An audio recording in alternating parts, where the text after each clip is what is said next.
유익하니라. 아멘. 이게 지금 사도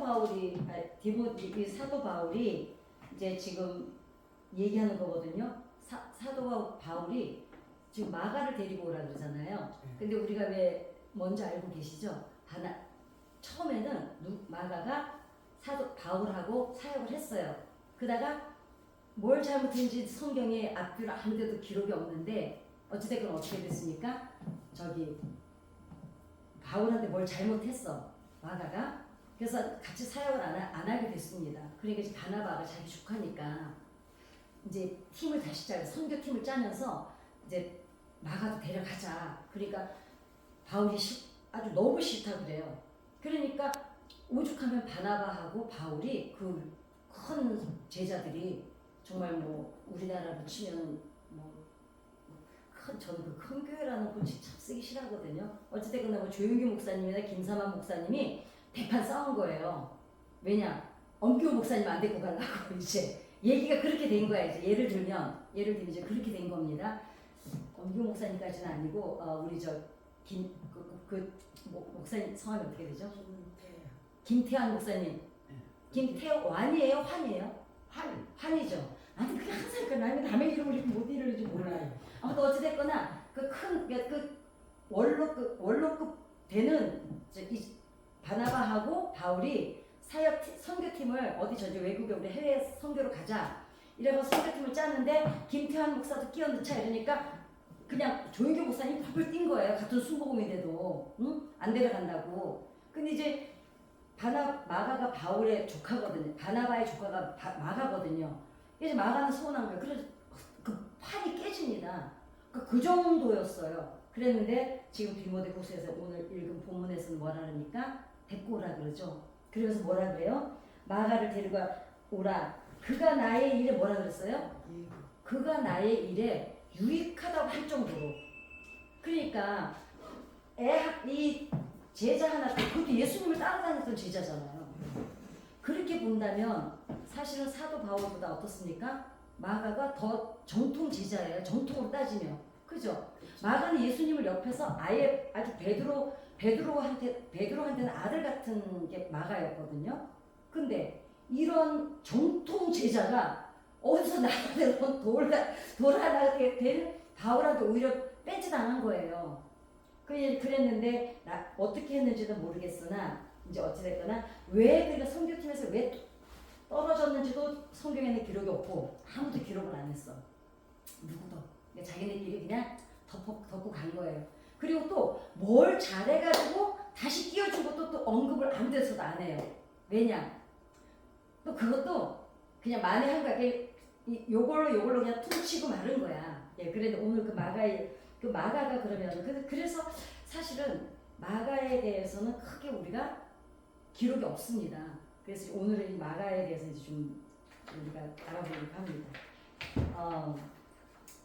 마가복음의 저자인 마가는 사실은 우리가 상상한 것보다는 더 우리 성경에는 기록이 없지만 별로 나오질 않았지만 더 드라마틱한 인생을 살았다고 나와 있는데 마가는 그 바울의 첫 번째 선교 여행에 이제 동행을 했는데 뭔 이유인지는 아무튼 기록은 없는데 이제 선교팀을 이탈을 합니다. 마가가.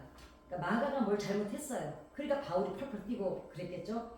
근데 그 다음에 이제 다시 바울하고 바나바가 이제 선교팀을 조직할 때 어떻게 해요? 이 마가 때문에 바울하고 바나바하고 대판 싸웁니다. 어떻게 갈라서요. 오죽하면 바나바하고 바울이. 예. 그리고 바나바는 이제 자기 조카니까 이제 마가를 데리고 다시 선교팀을 꾸려요. 그래 조직을 해가지고 이제 다시 선교를 나가는데 선교에는 바나바하고 그런데 그 바나바가 마가를 다시 선교팀에 집어넣었어. 바울한테는 이제 안 싸우고 안 됐으니까. 근데 어떤 선교를 했는지는 안 나와요. 근데 이제 나중에 보면은 알렉산드리아가 거기에다가 이제 교회를 마가가 세워요. 예, 마가도 이제 선교를 많이 합니다. 그래서 다만 후일에 근데 다만 이제 오늘에 읽었던 이제 디모데후서 4장 11절을 보면은 바울이 어느 정도로 높이 평가를 해요? 마가를 자신의 사역에 매우 유익한 동력자라고 할 정도로 그 마가 때문에 때문에 판이 깨지고 이렇게 제자들끼리 흩어지기까지 했는데도 불구하고 또 이제 뭔가 만회를 한 거야. 예. 마가는 바나바의 조카였고 그의 집은 초대교회 첫 모임 장소로 사용됐습니다. 마가 다락방 아시죠? 네. 예, 이게 이제 마가. 그러니까 마가가 이 제자로 정통 제자예요. 오히려 어떻게 보면은 바울보다 더 정통성을 따지면 그죠. 그러니까 본처 자식이에요. 그런데 근데 예수님이 승천하신 후에 120명이 이제 어떻게 해요? 마가 요한의 그 다락방에 모여서 성령을 받는 기도를 하죠. 분명 이제 마가를 인정한 것은 바울만 아니라 그러니까 베드로도 마찬가지였습니다. 마가를 가장 사랑했던 게 사실 베드로예요. 예, 그러니까 아마 나이가 마가가 더 어렸나 봐요. 그러니까 왜냐하면 베드로가 아들이라 그래요. 처음에는 동력자라 그랬다가 나중에는 아들이라 합니다. 그래서 그 베드로는 마가를 아들이라고 했는데 처음에는 이제 그냥 제자로 했던 나중에는 영적인 아들이라고 자기 베드로전서에 기록을 합니다. 베드로전서 5장 12절에 마가는 영적인 아들이라고 합니다. 마가복음하고 베드로전서에 드러난 직접적인 언급과 초대 교부들의 그 기록을 보면서 이제 베드로의 관계를 한번 살펴보면 마가복음에서 언급되는 베드로 역할은 간접적이지만 의미심장하게 나타나는데 왜냐하면 마가복음에는 베드로를 되게 많이 등장시켜요. 왜냐? 마가가 베드로의 통역을 했어요. 통역을 하고 해석을 했어요. 그 일을 계속 따라다니면서 했습니다. 그러니까 이제 그만큼 베드로는 아들가 됐겠죠, 그죠? 왜냐하면 이게요, 우리가 그 통역이라는 게 정말 영적으로 이 사람하고 영적이든지 사적이든지 대화가 되고 생각이 같지 않으면 정확하게 통역을 못합니다. 그러니까 우리가 왜 이렇게 이제 요즘에는 워낙에 이제 영어들을 잘하고 그러니까 동시 통역을 옆에서 이제 국가 원수들끼리 우리나라 뭐 대통령이 트럼프하고 얘기를 할 때 옆에 앉아서 그냥 바로 직통으로 그냥 통역을 하잖아요. 옛날에는 그 실력이 안 됐었잖아요. 그리고 이때는 더 했겠죠. 근데 마가가 베드로가 저 말을 하고 나면 그러니까 예를 들면 조용기 목사님의 설교를 통역을 가장 잘하는 사람이 누굴까요? 조용기 목사님 가장 가까이서 설교를 가장 많이 들어본 사람. 왜 그럴까요? 저분의 그 설교의 스타일을 아는 거예요. 아, 저분은 저 맥락으로 가면 이 얘기를 할 거다. 이렇게 알기 때문에, 그죠? 그러니까 빨리빨리 통역을 할 수 있겠죠. 그러니까 마가가 베드로의 그 통역을 한 거예요. 그러니까 베드로의 그러면서 마가복음에 그 얘기가 나오죠. 누구지? 마가복음 8장에 보면은 예수님이 변화산에 올라가셨을 때 엘리야를 만나고 그랬을 때 베드로가 뭐라 그래요? 거기서 그랬나? 한번 찾아볼까요? 베드로전서 마가복음 8장 32절 찾아보십시다. 마가복음 8장 32절.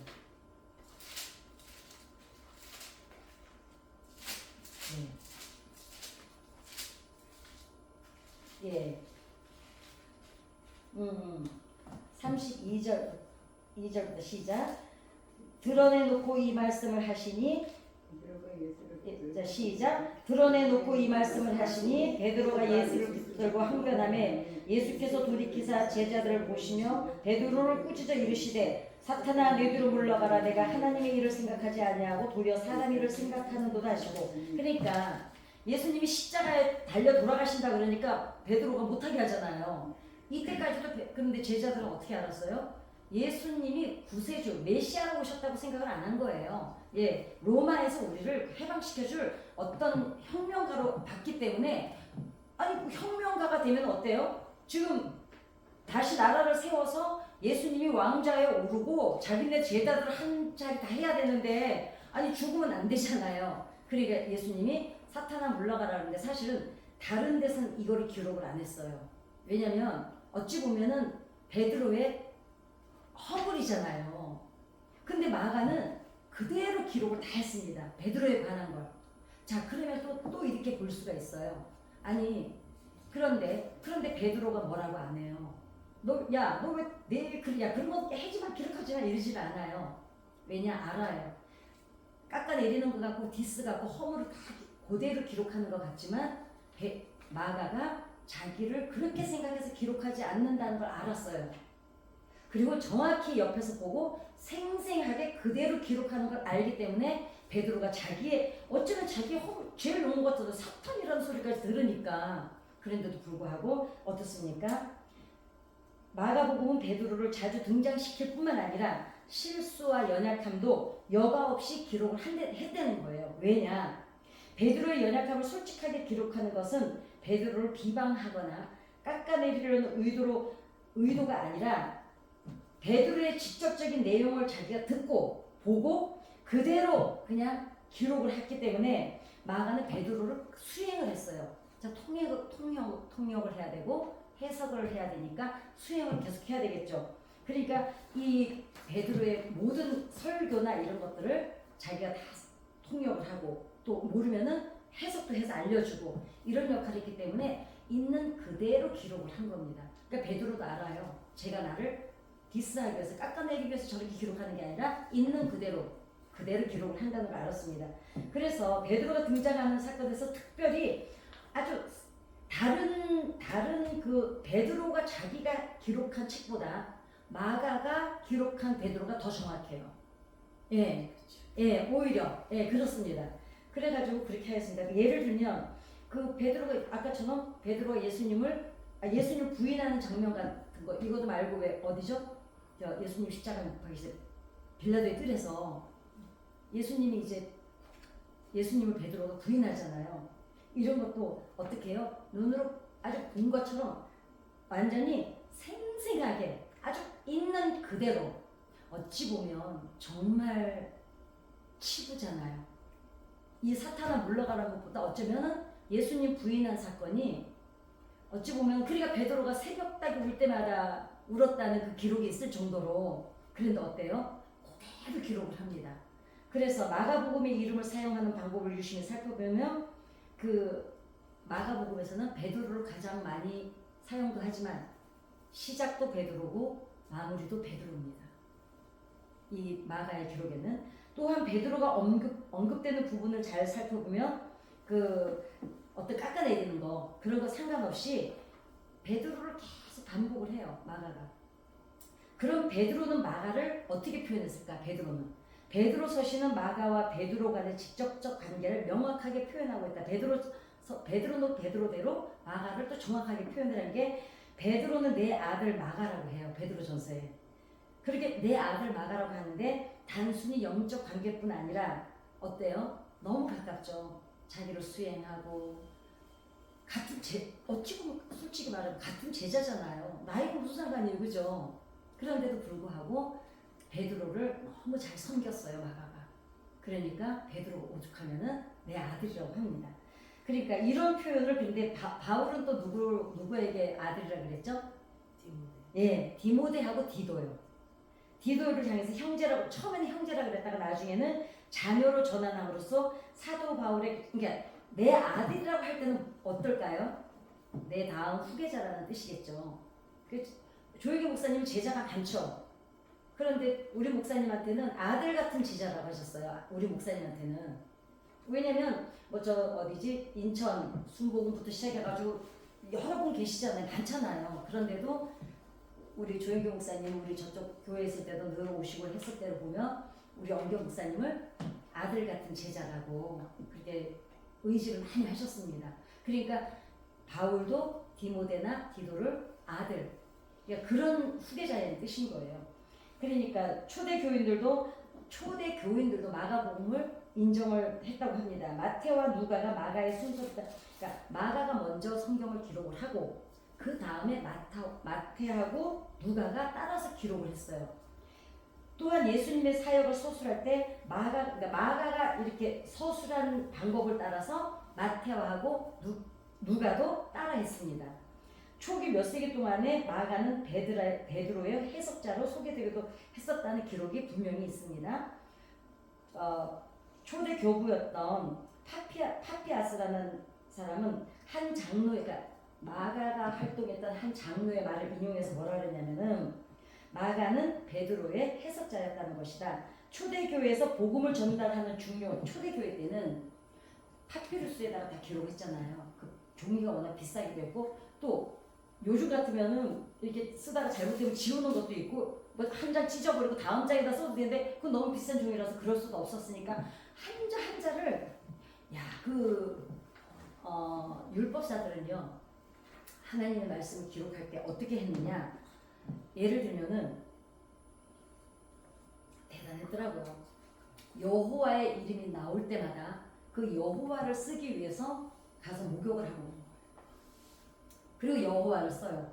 그리고 조금 갔는데 또 여호와가 나오면 한 세 글자 지났는데 여호와가 나와 그래도 또 가서 목욕을 하고 와서 여호와를 또 적어요. 그렇게 하나님 앞에 막 정말 두렵고 떨리는 마음으로 그 여호와의 이름조차도 그렇게 적었다는 거예요. 그랬는데 초대교회에서 복음을 전달하는 중요한 방식 하나는 이렇게 종이로 전하지 않는 초대 때는 인쇄 기술이 나오기 전에는 그죠? 어떻게 했습니까? 구전으로 거의 구전으로 전해졌습니다. 내가 이 말을 권사님한테 하면 권사님도 그대로 또 전하고 이렇게 해서 이렇게 전달이 됐기 때문에 그 초대교회가 일반적으로 그러니까 이때 한두 명이 아니라 그러니까 그렇게 전달을 받다 보니까 이 증언을 마가가 베드로를 너무너무 잘 섬기고 통역도 잘하고 해석을 잘했다는 게 여러 증인들이 보고 있는 그대로 증언을 했을 정도로 마가가 같은 동급이거든요.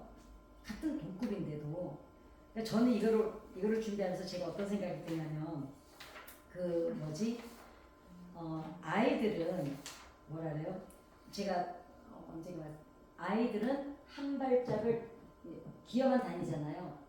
기어 다니다가 한 발짝을 뛰기까지 몇 번을 넘어지냐면 5,800번에서 5,900번을 넘어진 다음에 그리고 나서 한 발짝을 뜁니다.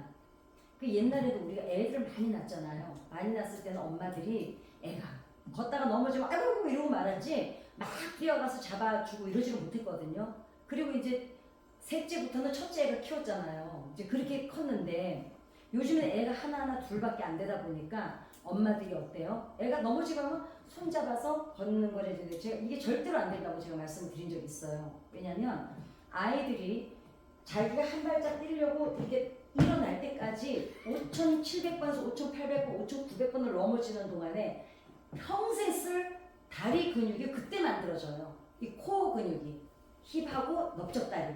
근데 우리가 늙어서도 우리가 지금 지금 권사님들도 다 온 몸에 에너지를 어디서 갖다 쓰는지 아시죠? 넓적다리에서 75%를 갖다 씁니다.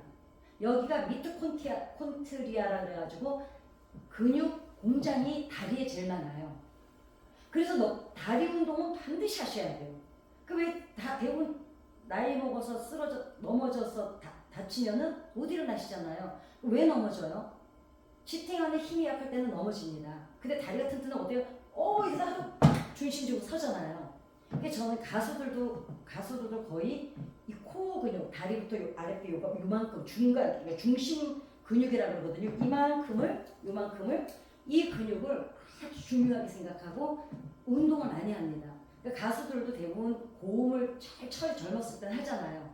그러니까 나이 먹어서 못하는 게 아랫배 근육이 없었는데 아랫배, 힙, 넓적다리 근육은 반드시 튼튼하게 하셔야 돼요.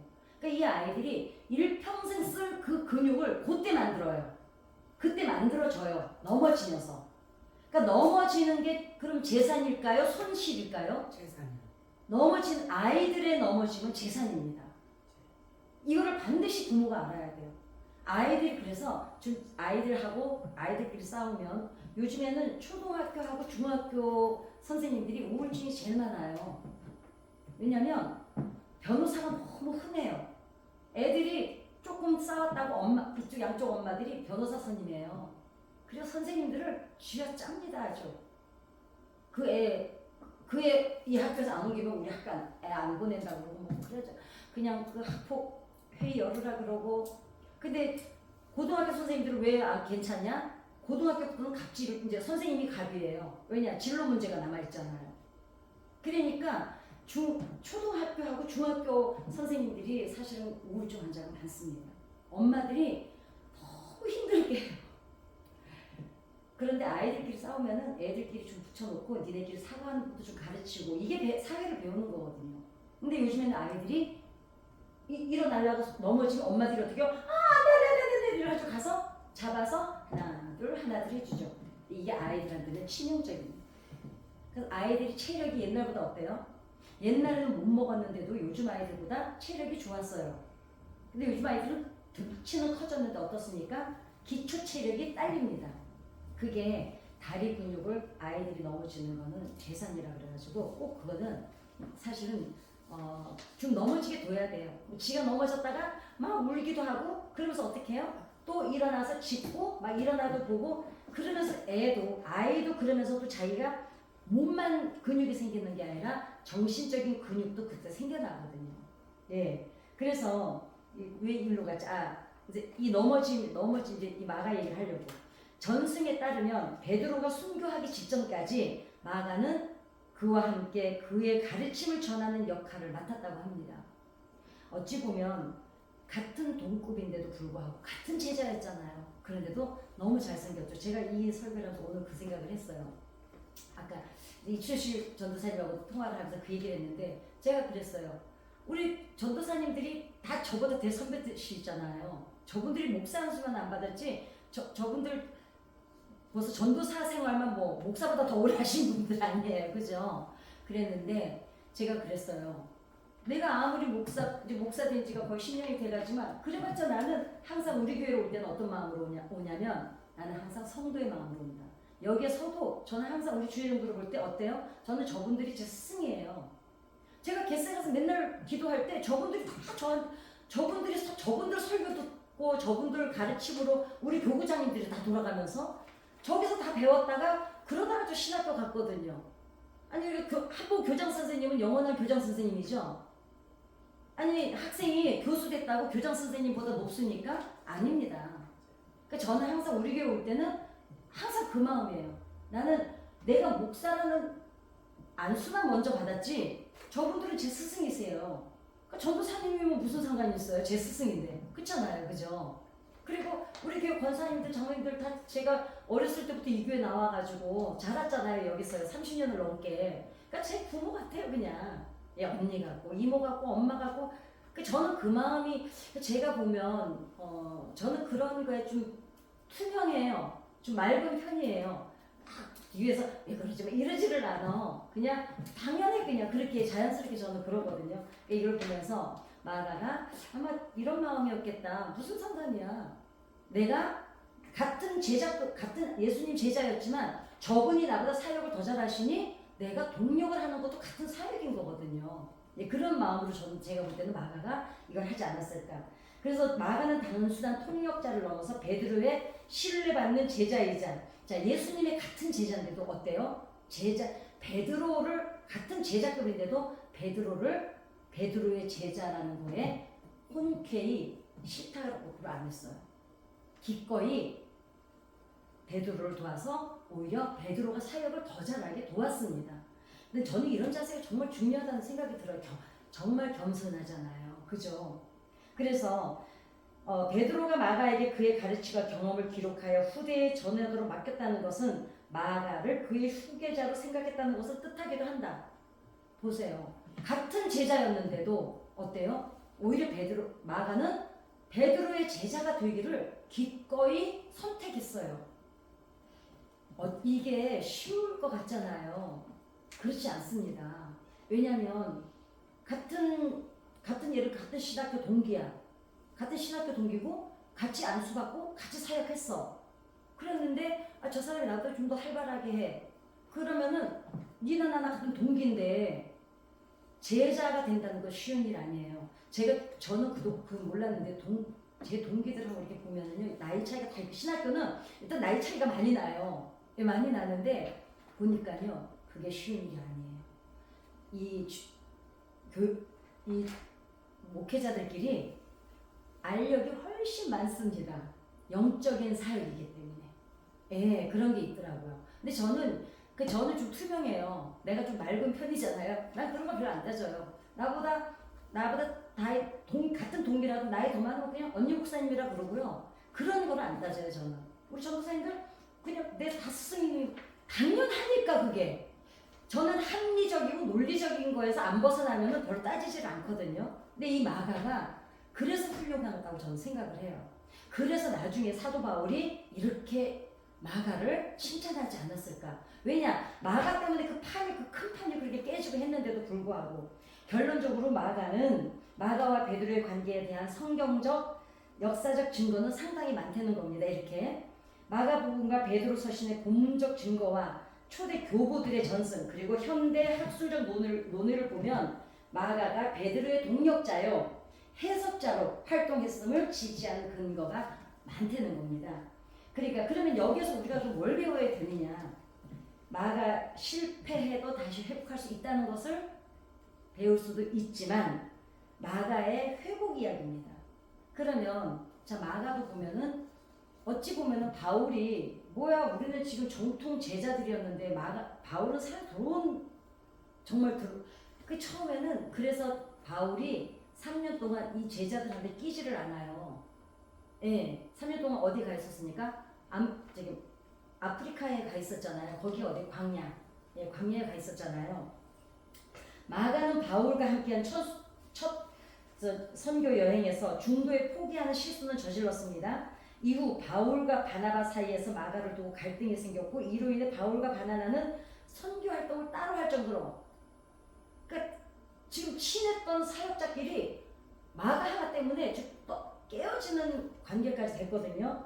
하지만 시간이 지나면서 마가는 다시 사역의 중요한 동력자로 인정을 받았고 바울은 마가의 사역에 유익한 사람이라고 평가할 정도로 그의 성장을 인정했다. 아까 우리 처음 본문 읽었죠. 나의 사역에 유익하다고. 예.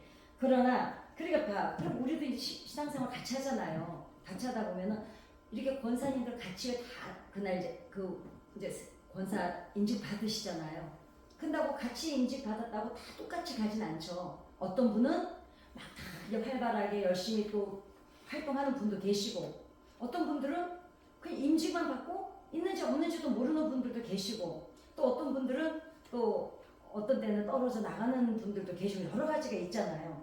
그러니까 그런데 여기서 그러면은 우리가 이 마가와 베드로의 사이를 보면서 바울과 이걸 보면서 그럼 뭘 우리가 교훈을 얻을 수 있냐? 실패해도 다시 시작할 수 있다는 거죠. 근데 그 조건이 있겠죠. 자, 마가가 처음에는 바울에게 미움받았어요. 오죽하면 삼촌하고 바울하고 싸워서 헤어질 정도로. 근데 어떻습니까? 겸손했던 거예요. 왜 우리 지금까지 얘기 들어보면 겸손하잖아요. 왜? 같은 동기인데 기꺼이 제자의 자리 아니 베드로가 아들이라고 할 정도로 니나 나나 지금 같은 동기인데 그래 제자까지도 좋다 쳐요. 아들이라는 거 할 정도로 자기를 낮춘 거예요. 그러니까 어떻습니까? 어쩌면은 저는 실수가 있었지만 그 실수를 통해서 이 사람이 마가가 배운 건 아마 낮아짐이 아닐까. 낮아짐을 통해서 본인이 어쩌면은 다시 인정을 받는 계기에 올라가지 않았을까. 그 다음에 하지만 그러나 우리 역시도 신앙생활에서 실수하고 실패할 수 있지만 그것이 끝이 아니고 또 하나님께서 우리에게 기회를 주실 때 성숙해질 수 있는 오히려 실수했을 때가 성숙해질 수 있는 기회가 되겠죠. 왜냐 그때 성찰을 하게 되니까. 그래 그 다음에 우리는 또 그 다음에 베드로는 그러면 이렇게 또 생각할 수가 있습니다. 그럼 베드로는 그렇게 문제를 한마디로 얘기하면 문제를 일으켰잖아요. 문제를 일으킨 이 마가를 베드로는 어떻게 했습니까? 기꺼이 품었죠. 품으니 자 마가가 바울에게 지금 그러니까 패싱 당한 거예요. 나 쟤 따라가면 나 안 해. 선교 안 해. 이럴 정도로 그랬는데 그때 마가가 얼마나 참담했겠어요? 그랬는데 이때 베드로가 마가를 품은 거예요. 품어준 거예요. 품어주니까 어때요? 이 사람은 겸손하게 섬길 기회가 주어진 거고 베드로는 이 사람을 다시 품어줘서 마가가 다시 일어서서 동력할 수 있는 기회를 열어준 겁니다. 그죠? 그렇기 때문에 어쩌면은 마가복음을 기록한 마가는 베드로를 되게 많이 강조를 하고 실수도 고스란히 적지만 어떻습니까? 베드로를 있는 그대로 기록을 해요. 영적인 아버지야 이제. 그래서 어쩌면 예수님이 어쩌면 그래요. 베드로가 그 예수님 부인하고 사탄아 물러가라 소리도 듣고 어찌 보면 진짜 제일 창피한 문제가 두 가지나 있어요. 근데 이거를 마가가 정확히 기록을 해요. 그게 어떻습니까? 베드로는 마가를 그렇게 기록하는 걸 믿었던 거예요. 왜? 쟤는 사심 없이 기록할 거라는 거. 그렇잖아요. 예를 들면은 저도 그런 적이 있는데 우리 사역자들끼리도 누가 제 얘기를 제가 어디 가서 우리 집회할 때 실수 진짜 많이 하거든요. 그랬는데 누가 그때 그랬대 할 때 어떤 사람이 전한 건데 기분이 나쁠 때가 있어요. 아니 지가 뭔데 그 얘기를 왜 네가 이렇게 될 때가 있는데 어떤 사람은 그래 그 얘기했어? 아우 정말 이럴 때가 있어요. 왜냐하면 내 얘기를 뒤에서 했지만 그 사람이라면은 더도 덜도 아니고 있는 그대로 전했을 거라는 걸 알아요. 근데 그게 사람 관계에서도 그런 적 있지 않으세요? 그래? 누가 그랬어? 그러니까 누가 그냥 그랬어? 그래 그 얘기했어? 이러고 웃고 말죠. 내 흉이라 해도 왜? 그 사람이 얘기했다면 더 이상은 얘기 안 했을 거라는 거 아니까. 그런데 어떤 사람이 내 말 전했을 때 어떤 사람은 기분 더럽게 나쁠 때 있지 않아요? 쥐가 왜? 그 얘기를 쥐가 왜 해? 내가 하게 놔둬야지 이럴 때 있잖아요. 그죠? 그러니까 베드로는 마가를 그만큼 믿었던 거예요. 네, 그런 것 같습니다. 그래서 마가는 이런 기록을 남길 때 베드로의 허락과 증언을 바탕으로 했을 가능성이 많지만 뭐 허락을 안 받았어도 다 따라다니면서 다 통역해 베드로의 설교 다 해석해. 왜냐하면 그때 이방인들한테 복음을 많이 전했잖아요. 그러니까 통역도 필요했고 해석도 필요했을 겁니다. 우리 역시도 신앙 간증을 할 때 우리가 내 신앙 간증할 때 내가 기도했더니 그때 응답해 주셨어. 그렇지만은 우리가 기도해서 응답받기까지 기도만 했을까요? 기도하는 중에도 엎어졌다 넘어졌다 원망도 했다가 두려워도 했다가 막 그러잖아요. 근데 우리가 간증 들을 때 어때요? 저 사람 나는 그때 이렇게 해서 이렇게 받았어요. 뭐 이렇게 자신 있게 얘기하는 사람 얘기보다 어떤 얘기가 더 힘이 돼요? 아니야 그때 나도 그랬어. 나도 있잖아 막 너무 응답이 늦길래 하나님한테 나도 원망도 하고 그냥 기도도 멈추기도 해봤고 교회 와서 앉아만 있지 기도도 안 하고 꼬장도 죽여보고 이랬어. 근데 나중에 그래도 하나님이 이렇게 해주시더라 이러면 내가 넘어지고 연약하다가도 나만 그런 게 아니구나 이러면서 어때 용기를 얻죠. 그러니까 강점만 듣는 것이 꼭 은혜는 아니라는 거예요. 약점도 누군가의 약점이 나에게 뭐가 줄 때가 있어요? 힘이 될 때가 있습니다. 그죠? 겸손한 태도로 자신의 약점까지도 솔직하게 드러낼 때 오히려 사람들 어때요? 그 진정성을 더 신뢰하기 때문에 오히려 그로 인해서 힘도 얻고 용기도 얻고 그래 나만 이렇게 믿음이 어떤 데는 그러잖아요. 문제를 놓고 기도하는데 목사님들 설교 듣다 보면 어때요? 나는 왜 이렇게 어떤 데는 내 믿음에 대해서 막 참담하게 들 때가 있어요. 아니 저렇게 해야 응답 받는 데는데 나는 그게 안 되는 거예요. 그리고 그게 될 자신이 없는 거예요. 그 정도 믿음이. 그럴 때는요 막 좌절감이 엄청 옵니다. 저는 특히나 인생이 좀 제가 굴곡이 많았잖아요. 그러니까 하나님 앞에 그런 데다가 제가 믿음이 뿌리가 단단한 사람이 아니었잖아요. 왜냐? 우리 엄마가 살아계실 때 12살 때까지 겨우 시골교회 다녔는데 무슨 믿음의 뿌리가 그렇게 깊었겠어요. 권사님들 같으면은 권사님들의 자녀들 같으면 애들이 안 보는 것 같죠. 그래도 우리 엄마가 이럴 때는 어떻게 견뎌내더라는 걸 잘하면서 본 거예요.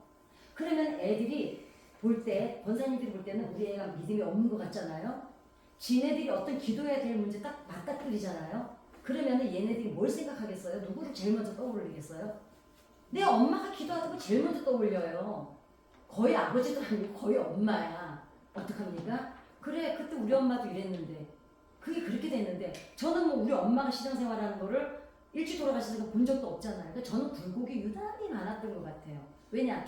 우리가 약하니까. 그러니까 유난히 좌절도 많이 하고 넘어지고 원망도 많이 하고 이랬는데 그럴 때마다 어떻게 했냐면은 무슨 생각이 들었냐면 그래 다른 사람들이 나는 왜 이렇게 믿음이 없을까? 목사님 설교 들어보면은 그렇게 기도해가지고 응답 받겠냐고 막 야단 맞으면 좌절이 돼가지고 어떤 애 와가지고 앉아는 있지만 기도가 안 나올 때도 있거든요.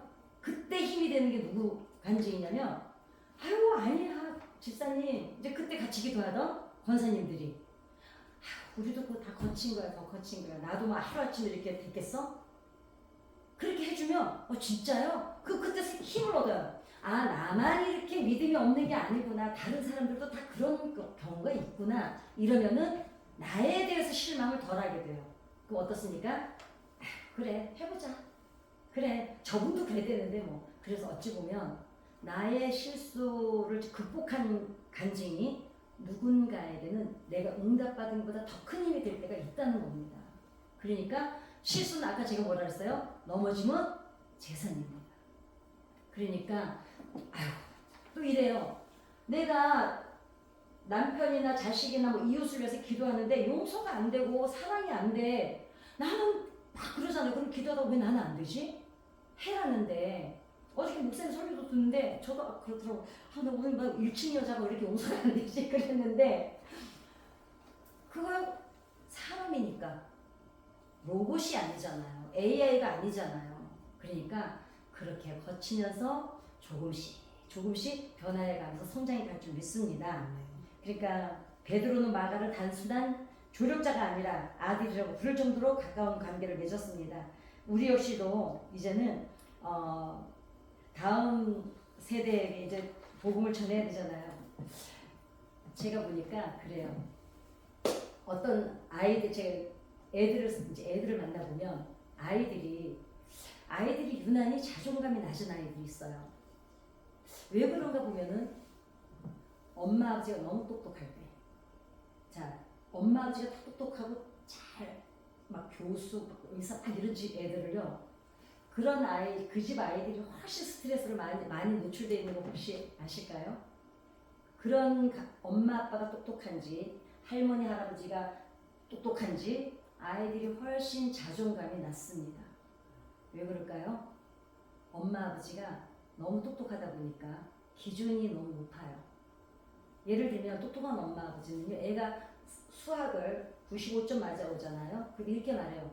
조금만 더 했으면 100점 됐잖아. 엄마는 그때 그 과목 올 100이었어. 뭐 이런 식으로. 근데 엄마가 워낙에 공부를 못했던 엄마잖아요. 맨날 65점이 제일 많이 맞았잖아. 어떻게 하는지 아세요? 어떻게 95점? 와, 우리 아들이? 막 이래요. 그러니까 얘가 나 지금 한 문제 틀려서 엄마한테 욕먹을 줄 알았는데 우리 엄마가 너무 기뻐하는 거예요. 얘가 어떤 생각을 해요? 더 잘했나 보다. 얘가 스스로 공부합니다. 예, 그리고 엄마 아버지가 너무 기준이 높고 이런 제가 어떤 아이 하나를 알거든요. 할머니 할아버지가 재단 이사장이에요. 학교에. 다 똑똑하죠. 할아버지는 뭐 무슨 출신이고 할머니도 이대 출신이고 엄마는 어디 출신이고 아빠는 서울대 출신이고 그 애가 계속 상담실을 거의 10년을 넘게 다녔어요. 뭘 해도 엄마 아버지 할아버지 할머니가 칭찬을 안 해주는 거예요. 감동을 안 해줘요. 칭찬만 갖고는 안 돼요. 아이들은요 칭찬으로 버무려줘야 돼요. 그냥 그게 제가 이 말투가 안 바뀌는 걸 제가 정말 힘들어하거든요. 저는 애들하고 얘기를 많이 했잖아요.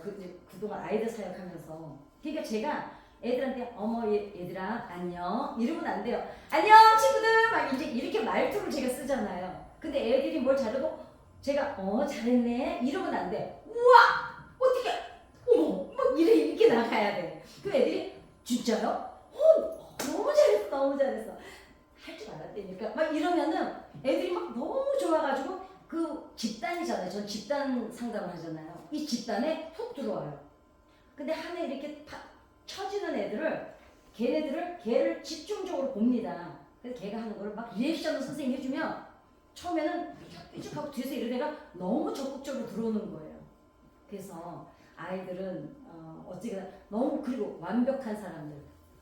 저는 권사님들, 장로님들 이렇게 볼 때 너무 완벽하신 분들 보면은 아이고 본인도 힘들 텐데 완벽한 분들은 어때요? 본인한테도 기준이 높아요. 그러니까 앵간한 실수 본인도 용서를 못해요. 자기를 달달달달 볶습니다. 그럼 이렇게 나는 나한테만 그러지 딴 사람한테는 안 그래. 아니요. 이미 자기가 완벽한 사람들은요. 너무 기준이 높은 사람들은 이미 말로는 안 해요.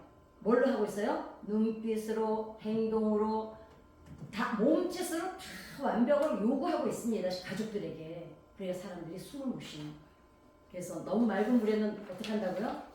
고기가 있어요.